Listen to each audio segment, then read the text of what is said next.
दोस्तों हम ऑस्ट्रेलिया और पाकिस्तान के बीच दूसरे वनडे मैच को कवर करेंगे। इस वीडियो में मैं आपको तमाम जानकारियां दूंगा, जैसे कि इस मैच की pitch report, venue record, players की फॉर्म, कौन से ऐसे प्लेयर हैं जिनकी फॉर्म अच्छी है, उसके बाद स्कोरिंग पैटर्न बताएंगे, उसके बाद वेन्यू मैसेज बताऊंगा ताकि आपको समझ में आ जाए कि आपको टीम किस प्रकार की बनानी है। उसके बाद मैं आपको बताऊँगा प्लेइंग 11 के बारे में। ठीक है, इसमें आपको पता चल जाएगा कौन सा प्लेयर किस नंबर पर बैटिंग करने आता है और उसकी क्या फॉर्म चल रही है। ठीक है, ताकि आपको थोड़ा सा आसानी हो। ठीक है, तो दूसरे वाले मैच की बात करें तो ये मुकाबला जो है, दूसरा वनडे मैच 8 नवंबर को सुबह 9 बजे से एडलीड ओवल में ये मुकाबला खेला जाएगा। अब बात करेंगे हम इस मैच के पिच रिपोर्ट की। पिच रिपोर्ट की बात करें दोस्तों, तो यहाँ की जो विकेट है एक बैलेंसिंग विकेट है, यानी कि बल्लेबाज और गेंदबाज को पिच से मदद मिलती है। अगर मैं बात करूँ यहाँ पर बल्लेबाजी की, तो यहाँ पर बल्लेबाजी के लिए अच्छी कंडीशन रहती है, चाहे फर्स्ट इनिंग हो या सेकंड इनिंग। ठीक, यहाँ पर हमारे लिए गेंदबाजी सेक्शन से पेसर बॉलर, ठीक, आप इस बात को ध्यान में रखकर चलिएगा, पेसर जो बॉलर है वो हमारे लिए इंपॉर्टेंट रोल प्ले करेंगे फर्स्ट इनिंग में भी और सेकंड इनिंग में भी। ठीक है, यहाँ पर आपको लगभग हाई स्कोरिंग मुकाबले इस ग्राउंड पर कुछ ज़्यादा होते हैं, हाँ कभी कभी लो स्कोरिंग मुकाबले भी जरूर रहते हैं यहाँ पर। ठीक, और एक टिप्स जो मैं आपको हमेशा देता हूँ, अगर आपको समय पर पिच रिपोर्ट नहीं मिल पाती है तो कप्तान टॉस जीतने के बाद क्या कर रहा है, पहले बैटिंग कर रहा है या बॉलिंग कर रहा है, आप उसके डिसीजन को अपना आधार बनाकर भी टीम में प्लेयर का सिलेक्शन कर सकते हैं। उसके बाद बात करेंगे हम वेन्यू रिकॉर्ड की। वेन्यू रिकॉर्ड की बात करें, इस ग्राउंड पर अब तक टोटल 85 ओडीआई वनडे मैच खेले गए हैं, जहाँ बैटिंग फर्स्ट करने वाली टीम 46 बार तो वहीं बैटिंग सेकंड करने वाली टीम 38 बार यहाँ अपने मुकाबले जीती है। और एवरेज स्कोर कितना रहा है, 233 रन का। ठीक है, अगर 85 मुकाबलों में 46 बार बैटिंग फर्स्ट करने वाली टीम जीती है तो आप कह सकते हैं कि जो टीम बैटिंग फर्स्ट करेगी उसके जीतने के चांसेस थोड़ा सा हाई रहेंगे। लेकिन 38 बार बैटिंग सेकंड करने वाली टीम भी जीती है तो इस बात की बहुत ज़्यादा चांसेज होते हैं कि हाँ भाई, कि बैटिंग सेकंड करने वाली टीम भी जीतती है, क्योंकि ये तो रिकॉर्ड की बात है, इसके अतिरिक्त भी कई की फैक्टर रहते हैं, जैसे कि किन किन टीमों के बीच में मुकाबला खेला जा रहा है। ठीक है, उनके प्लेयर किस फॉर्म में है। ठीक, इस ग्राउंड पर जो है मुकाबले रिसेंट में जो मुकाबले हुए हैं वो किस प्रकार से हुए हैं, बैटिंग फर्स्ट में करने में बल्लेबाज कितना स्कोर कर रहे हैं। ठीक है, किस नंबर के बल्लेबाज मतलब यानी कि टॉप ऑर्डर स्कोर कर रहा है, मिडिल ऑर्डर स्कोर कर रहा है, ये चीज़ें पता होंगी तो आपको थोड़ा सा क्या हो जाएगा कि हाँ आप बल्लेबाजों को उनकी फॉर्म के बेस पर चूज करके चल सकते हैं। जैसे इसी वाले मैच की बात करें तो ये जैसे ऑस्ट्रेलिया और पाकिस्तान के बीच मुकाबला खेला जा रहा है, नो डाउट ऑस्ट्रेलिया की टीम काफ़ी मजबूत है। ठीक है, और पाकिस्तान के जो बल्लेबाज हैं वो तो कोई उतने खास फॉर्म में नहीं है, लेकिन हाँ पाकिस्तान के जो गेंदबाज हैं वो सारे के सारे फॉर्म में हैं। तो यहाँ पर ऐसा हो सकता है कि एक अच्छा मुकाबला होगा, जो ऑस्ट्रेलियाई बल्लेबाज हैं उनको भी दिक्कत आ सकती है। ठीक है, उसके बाद बात करेंगे हम प्लेयर्स फॉर्म की बात करें तो मैंने ऑस्ट्रेलिया और पाकिस्तान से वो प्लेयर लिए हैं जिनकी फॉर्म ठीक ठाक है। ठीक, यानी कि जो ठीक टच में है। ऑस्ट्रेलिया की तरफ से मैथ्यू शॉट की फॉर्म अच्छी है, स्टीवन स्मिथ अच्छी फॉर्म है, Jos Inglis, Sean Abbott, Pat Cummins, Adam Zampa और मिचेल स्टार्क, इन प्लेयरों की फॉर्म क्या है, अच्छी है। अगर पाकिस्तान की बात करूँ तो उनकी तरफ से बाबर आजम, मोहम्मद रिजवान, ये बहुत अच्छी फॉर्म में नहीं है। पाकिस्तान की तरफ से बाबर आजम ठीक टच में है, यानी कि 30-35 का स्कोर ये अधिकतर मैचेस में कर रहे हैं, लंबा स्कोर नहीं कर पा रहे हैं। सेम वही हाल रिजवान का भी है। इरफान खान ठीक ठाक टच में ये भी हैं, और साइन शाह, अफरीदी हों, हसनैन हो, रऊफ़ हों और नसीम शाह, ये चारों के चारों जो पाकिस्तान के जो 4 मेन गेंदबाज हैं वो सब फॉर्म में है। ठीक हो गया, तो अब इसमें से तो हम ऐसे इतने सारे प्लेयर तो की ड्रीम टीम में आएंगे नहीं, लेकिन हाँ इसमें से आपको मैक्सिमम प्लेयर ड्रीम टीम में ज़रूर दिखेंगे। आप कंडीशन के बेस पर आपको टीम में प्लेयर का सिलेक्शन करना होगा, वो किस प्रकार करना होगा अभी मैं आपको वेन्यू मैच समझाऊंगा तो वहाँ पर मैं क्लियर कर दूंगा। ठीक है, अब बात करेंगे स्कोरिंग पैटर्न की, तो उससे पहले अगर आपने चैनल को सब्सक्राइब नहीं किया तो प्लीज़ चैनल को सब्सक्राइब कर लीजिए, एक लाइक अपने व्हाट्सएप ग्रुप पर शेयर जरूर कर दीजिएगा। अब बात करेंगे स्कोरिंग पैटर्न की, तो इस ग्राउंड पर 200 से कम का स्कोर बना है 21 बार, और लेकिन यहाँ मैं औसतन स्कोर की बात करूँ टोटली तो मुझे ऐसा लगता है कि यहाँ पर 260 से लेकर 280 के बीच का स्कोर तो कम से कम बनना चाहिए, वरना 300 भी बन सकता है। ठीक है, डिपेंड करता है कि पाकिस्तान पहले बैटिंग कर रही है, ऑस्ट्रेलिया बैटिंग फर्स्ट करेगी तो नो डाउट लंबा स्कोर बनेगा, और थोड़ा पाकिस्तान के बल्लेबाजों पर हमेशा से भरोसा कम रहता है और आज भी कम ही रहेगा। ठीक है, अब बात करेंगे हम वेन्यू मैसेज की। ठीक है, वेन्यू मैसेज की बात करें तो देखिए ये 2022 में ओडीआई मुकाबला इस ग्राउंड पर खेला गया था, उसके बाद यहाँ वनडे मैच नहीं खेले गए थे।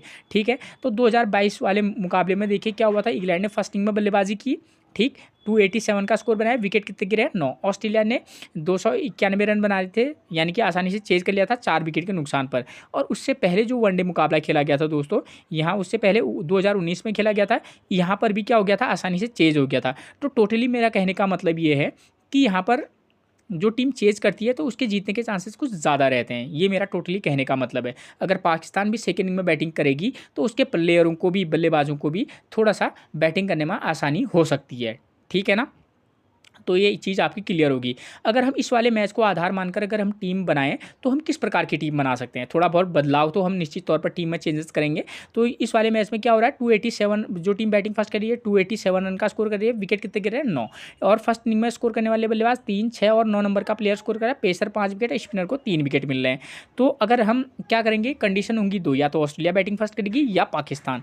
तो पहले कंडीशन की बात करते हैं। अगर ऑस्ट्रेलिया बैटिंग फर्स्ट करती है तो उनकी तरफ से ओपनर कौन आते हैं? हमको पता है कि भाई यहाँ पर फर्स्ट इनिंग में बैटिंग के लिए बहुत ज़्यादा अच्छी कंडीशन नहीं है, लेकिन हाँ ठीक ठाक कंडीशन निश्चित तौर पर है। तो उसके बेस पर ऑस्ट्रेलिया की तरफ से ओपनर कौन आते हैं? Matthew short. नंबर 2 पर आपको मिलेंगे जैक फ्रेशर मैग्रू। और नंबर 3 पर आपको मिलेंगे कौन? Steven Smith. अगर इन तीनों प्लेयरों की बात करूँ, इन तीनों में से 2 प्लेयर जैसे मैथ्यू शॉर्ट और स्टीवन स्मिथ, 2 प्लेयर जो है इनकी फॉर्म अच्छी है। ठीक है, तो और जैक मैग्रू की बात करूँ, जैक फ्रेशर की बात करूँ, तो ये बहुत ही ज़बरदस्त प्लेयर है। आप किसी मैच में इनको भी पिक करके चलना, वरना आप मैथ्यू शॉर्ट और स्टीवन स्मिथ इन दोनों में से अलग अलग कंडीशन में इन दोनों को एक टीम में एक मैच में तो पिक करके जरूर चलिएगा टॉप 3 में से। अब उसके बाद नंबर 4 पर इनकी तरफ से ऑस्ट्रेलिया में आते हैं जॉस इंग्लिश, नंबर 5 पर मानस लबुशान और नंबर 6 पर आते हैं एरन हार्डी। ठीक है, जॉस इंग्लिश की फॉर्म अच्छी है, मानस लबुशान की फॉर्म उतनी अच्छी नहीं है, लेकिन हाँ ये गेंदबाजी भी करते हैं। ठीक है, ठीक बल्लेबाज ज़बरदस्त हैं, लेकिन बल्ले से उतना अच्छा प्रदर्शन कर नहीं रहे हैं। ठीक है, और नंबर 6 पर आते हैं कौन? एरन हार्डी, जिनकी करंट की फॉर्म उतनी अच्छी है नहीं। तो टोटल अगर मैं टॉप 6 में से अगर प्लेयर को सिलेक्ट करूँगा तो मैं 3 प्लेयरों के साथ जाना चाहूँ तो इसमें स्टीवन स्मिथ 1 होंगे, जॉस इंग्लिश नंबर 2 होंगे, किसी मैच में मैं मैथ्यू शॉर्ट, और किसी मैच में मैं चाहूँ तो मानस लबुशाने या ग्लेन मैक्सवेल जो कि नंबर 7 पर आते हैं, उनके साथ निश्चित तौर पर जाऊँगा। क्योंकि अलग अलग टीम बनाऊँगा तो अलग अलग कंडीशन में प्लेयर को पिक करके चलूँगा। ठीक है ना? ठीक, तो आपको समझ में आ गया है, मैंने प्लेयर की फॉर्म भी आपको बता दी है। ठीक, अब ऑस्ट्रेलियाई बॉलिंग सेकंड कराएगी, और बॉलिंग सेकंड में हमको पता होना चाहिए कि भाई सेकंड में पाकिस्तान बल्लेबाजी करेगी। अब हमको ये भी पता होना चाहिए कि पाकिस्तान के प्लेयर बल्लेबाज उतने अच्छे हैं नहीं, तो उस कंडीशन में हमको पता है पेसर 3 विकेट, स्पिनर को 1 विकेट मिल रहा है, तो हम पेसर पर ज़्यादा टारगेट करके चलेंगे। तो ऑस्ट्रेलिया के सारे पेसर, चाहे मिचेल स्टार्क हों, एडम जंपा पैट कमिंस हों, ठीक है, सीन एबर्ट हों, ये 3 पेसर बहुत ज़बरदस्त फॉर्म में हैं। और एडम जंपा ये हमेशा ही आपको फॉर्म में नज़र आते हैं। 1 से 2 विकेट तो लगभग हर मैच में लेते ही हैं। तो आप क्या कर सकते हैं, किसी मैच में 2 पेसर प्लस 1 स्पिनर का कॉम्बिनेशन बनाकर भी चल सकते हैं। ठीक है, और साथ में अगर मानस लबुशाने को आप पिक करेंगे तो वो भी आपको गेंदबाजी के ओवर देंगे, और साथ में मैथ्यू शॉर्ट, ठीक, ओपनर बल्लेबाज। तो आप किस तरीके से टीम सेट करके चल रहे हैं ये डिपेंड करता है। ठीक है, एडम जंपा को जब ड्रॉप करना चाहेंगे तो फिर आप ग्लेन मैक्सवेल को या मानस लबुशेन को एक को पिक करके जरूर चलिएगा। ठीक है, अलग अलग कंडीशन में। ठीक, अब उसके बाद अगर पाकिस्तान बैटिंग फर्स्ट करेगी तो बल्लेबाजी के लिए बहुत टफ कंडीशन है। पेसर 5 स्पिनर दोनों को विकेट मिल रहे हैं। तो यहाँ पर पाकिस्तान की तरफ से नंबर 1 पर आते हैं अब्दुल शफीक, नंबर 2 पर आते हैं सैम अयूब, और नंबर 3 पर आते हैं बाबर आजम। इन तीनों में से सैम अयूब ठीक टच में है, चाहे तो किसी में पिक किसी में ड्रॉप करके चल सकते हैं। बाबर आजम ठीक टच में हमेशा रहते हैं, और ठीक इनको भी आप किसी मैच में पिक तो किसी मैच में ड्रॉप करके चलिएगा। रिजवान अच्छी फॉर्म में है। उसके बाद ये तो हो गए टॉप 4 इनकी तरफ से। तो उसके बाद नंबर 4 पर आते हैं मोहम्मद रिजवान, नंबर 6 पर कामरान गुलाम, और नंबर 5 पर कामरान गुलाम, और नंबर 6 पर आते हैं आगाज सलमान। तो इन तीनों की बात करें तो रिजवान की फॉर्म अच्छी है, कामरान गुलाम कोई खास फॉर्म में नहीं है, ना ही आगाज सलमान। ठीक है, तो अगर मेरे को टॉप 6 में से पाकिस्तान के प्लेयर चुनने हों तो मैं बाबर आजम, रिजवान के साथ जाऊंगा, और किसी मैच में मैं बाबर आजम और रिजवान में से एक को ड्रॉप करूंगा और सैम अयूब के साथ जा सकता हूं। ठीक है, तो इस तरीके का कॉम्बिनेशन बनाना। ठीक, और उसके बाद एक की प्लेयर रह सकता है जो कि नंबर 7 पर बैटिंग करने आते हैं इरफान खान, जिनकी ठीक ठाक फॉर्म है। तो इरफान खान पर आप विशेष फोकस करके चल सकते हैं। ठीक है, अब बात आती है और यही टीम क्या करेगी, पाकिस्तान सेकंड में बॉलिंग कराएगी। तो पेसर तो पाकिस्तान के सारे फॉर्म में है। मैं ये नहीं कह सकता कि आप इसको ड्रॉप करो, चाहे वो शाहीन शाह अफरीदी हो, हारिस रऊफ हो, मोहम्मद हसनैन हो या नसीम शाह। तो चारों के चारों बॉलर हमारे लिए इंपॉर्टेंट रहेंगे, लेकिन आप सिर्फ 2 बॉलर के साथ जाना। किसी में आप नसीम शाह, हारिस रऊफ, किसी में शाहीन शाह अफरीदी, हारिस रऊफ, या नसीम शाह, मोहम्मद हसनैन। तो इन प्लेयरों का अलग अलग कॉम्बो पैक बनाकर चलिएगा।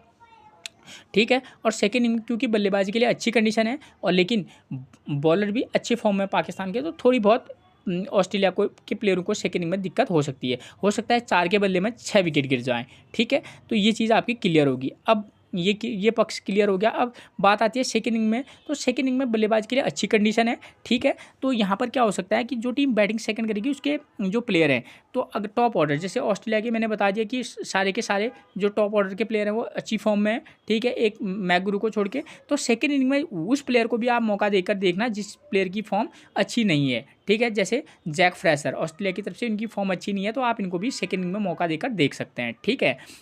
ये चीज़ आपकी क्लियर होगी। और मैं अपना आपको क्लियर कर दूं, ऑस्ट्रेलिया की तरफ से ऑस्ट्रेलिया सेकंड इनिंग में बल्लेबाजी करेगी तो आप चाहे तो 2 नंबर, 3 नंबर, 4 या 5 नंबर लगातार भी पिक करके चल सकते हैं, जिसमें जॉश इंग्लिश, मानस लबुशाने और मैथ्यू शॉट, इन तीनों को भी पिक कर सकते हैं। किसी मैच में आप Steven Smith, Matthew Short, Marnus Labuschagne को भी पिक करके चल सकते हैं टॉप 5 में से, ठीक है। तो अलग अलग कंडीशन बनाकर चलना। सेकंड इनिंग में थोड़ा सा बल्लेबाजी के लिए इजी कंडीशन है, लेकिन सामने ये भी बात है कि पाकिस्तान के तेज़ गेंदबाज हैं जो थोड़ा बहुत दिक्कत तो निश्चित तौर पर देंगे, ठीक। अगर पाकिस्तान अगर सेकंड इनिंग में बैटिंग करेगी तो सेकंड इनिंग में उनकी तरफ से भी आप सैम अयूब, मोहम्मद रिजवान, बाबर आजम और चाहें तो आप इरफान खान, इन 4 प्लेयर में फोकस करके चल सकते हैं। और किसी मैच में चाहें बाबर आजम को ड्रॉप करके आप सैम अयूब को पिक कर सकते हैं, या किसी में रिजवान को ड्रॉप करके अब्दुल्ला शफीक को पिक करके चल सकते हैं। अब्दुल्ला शफीक भी अच्छे प्लेयर हैं, ऐसी बात तो नहीं है, ठीक है। तो इस तरीके का कॉम्बो पैक बनाकर चल सकते हैं आप, ठीक। ये चीज़ आपकी क्लियर होगी। लेकिन सेकंड इनिंग में थोड़ा सा फोकस जरूर पाकिस्तान के भी प्लेयर पर करना, ठीक है ना, चाहे वो सैम अयूब हों या इरफान खान, ये 2 प्लेयर, ठीक है। बाबर आजम और रिजवान तो आप जानते ही हैं अच्छे प्लेयर हैं, ठीक। तो ये चीज़ आपकी क्लियर होगी। और जो टीम बॉलिंग फर्स्ट कराएगी, चाहे पाकिस्तान कराए या ऑस्ट्रेलिया, पेसर और स्पिनर दोनों का कॉम्बिनेशन बनाकर चलिएगा, ठीक। अब बात आती है कैप्टनसी और वाइस कैप्टनसी की। तो यहाँ पर हमारे लिए जो है, जो टीम बैटिंग फर्स्ट करेगी उसके बल्लेबाज भी हमारे लिए वाइस कैप्टनसी का रोल प्ले कर सकते हैं, और सेकेंड इनिंग से भी, ठीक है ना। तो ऐसे में हमारे तरफ से ऑस्ट्रेलिया की तरफ से जैसे कि मैथ्यू शॉट कैप्टनसी का एक हैं, और स्टीवन स्मिथ, चाहे तो जॉश इंग्लिश के साथ भी जा सकते हैं, ठीक। अगर गेंदबाजी सेक्शन में से जाएंगे तो गेंदबाजी में तब जाना जब जो टीम बॉलिंग फर्स्ट कराएगी, ठीक है। चाहे तो पैट कमिंस भी एक ऑप्शन हो सकते हैं, मिचेल स्टार्क, ठीक है ना। तो ये 2 प्लेयर हो सकते हैं। और पाकिस्तान की तरफ से हारिस रऊफ गेंदबाजी में, तो अगर पाकिस्तान फर्स्ट इनिंग में बॉलिंग कराएगी तो हारिस रऊफ हों, साइंसा अफरीदी हों, तो ये या नसीम शाह हो, ये प्लेयर एक वाइस कैप्टनसी के दावेदार हो सकते हैं। और यहाँ से पाकिस्तान से बाबर आजम और रिजवान, यही 2 हमेशा से रहते हैं और अब भी यही रहेंगे, लेकिन वाइस कैप्टनसी के, ठीक है। तो ये चीज़ आपकी क्लियर होगी। अब बात करेंगे अगर हम किसकी, प्लेइंग 11 की, तो नंबर 1 पर आपको मिलेंगे ऑस्ट्रेलिया की तरफ से मैथ्यू शॉट। करंट की फॉर्म बात करें तो 1 रन पिछले मैच में, 1 रन 0 विकेट, उससे पहले 80, 58, 14, ये इनकी फॉर्म है, ठीक है। आप चाहे तो किसी में कंडीशन के आधार पर इनको पिक और ड्रॉप करके चल सकते हैं, लेकिन हाँ ट्रस्टेबल हो सकते हैं। जैक फ्रेशर की बात करूँ तो इनकी करंट की फॉर्म कोई खास चल नहीं रही है, लेकिन सेकंड इनिंग में बल्लेबाजी करेंगे तो नो डाउट आप इनको पिक करके चल सकते हैं।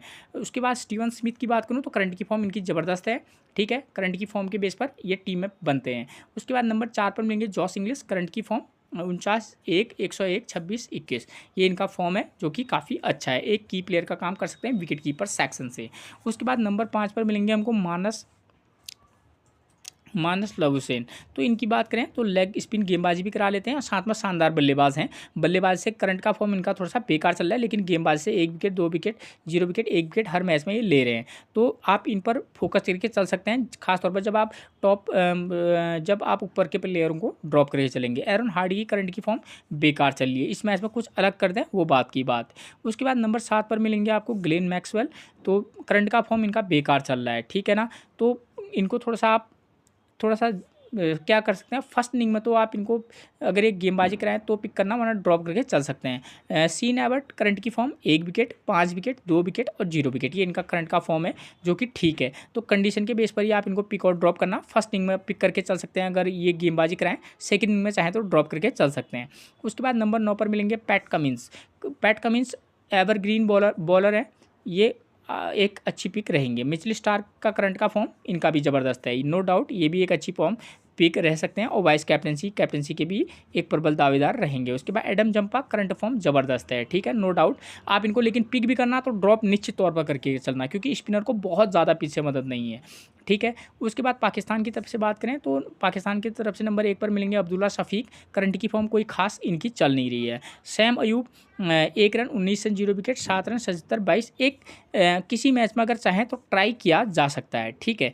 उसके बाद नंबर 3 पर मिलेंगे आपको कौन, बाबर आजम। करंट की फॉर्म की बात करें 37 30 5 104 और 45, ठीक है, नो डाउट अच्छे प्लेयर हैं, आप पिक करके चल सकते हैं, किसी में ड्रॉप। मोहम्मद रिजवान 44 25 41 23, ये इनका करंट का फॉर्म है जो कि ठीक ठाक फॉर्म है, ठीक है ना। तो बाबर आजम और मोहम्मद रिजवान पाकिस्तान की टीम में हमेशा इंपॉर्टेंट रहेंगे, आज भी रहेंगे। कामरान गुलाम की बात करूँ 5 रन 3 रन 118 26 36, ये इनका फॉर्म है, किसी मैच में चाहे तो कामरान गुलाम को पिक किया जा सकता है। अगर सलमान की बात करूँ करंट की फॉर्म कोई खास चल नहीं रही है, ठीक है, कभी कभी गेंदबाजी करा लेते हैं तो तभी हमारे की प्लेयर का काम कर सकते हैं, वरना ड्रॉप किया जा सकता है। इरफान खान एक ऐसा प्लेयर हो सकता है जिन पर आप फोकस करके चल सकते हैं, ठीक है ना, ठीक। शाहीन अफरीदी हों, नसीम शाह हों, हारिस रऊफ हों, ये सारे के सारे बॉलरों की फॉर्म अच्छी है, ठीक है ना। लेकिन जब ये सेकेंड इनिंग में गेंदबाजी कराएंगे तो आप इनको ड्रॉप करके किसी को ड्रॉप करके चलना, लेकिन फर्स्ट इनिंग में ऑस्ट्रेलिया के प्लेयरों के लिए गेंदबाजी कराएंगे फर्स्ट इनिंग में तो वाइस कैप्टनसी के एक चॉइस बन सकते हैं, ठीक है। तो इन प्लेयरों पर आप विशेष फोकस करके चलिएगा। फिर मिलेंगे हम आपसे एक और प्रिडिक्शन के साथ, तब तक के लिए आप सभी को मेरा प्रणाम दोस्तों।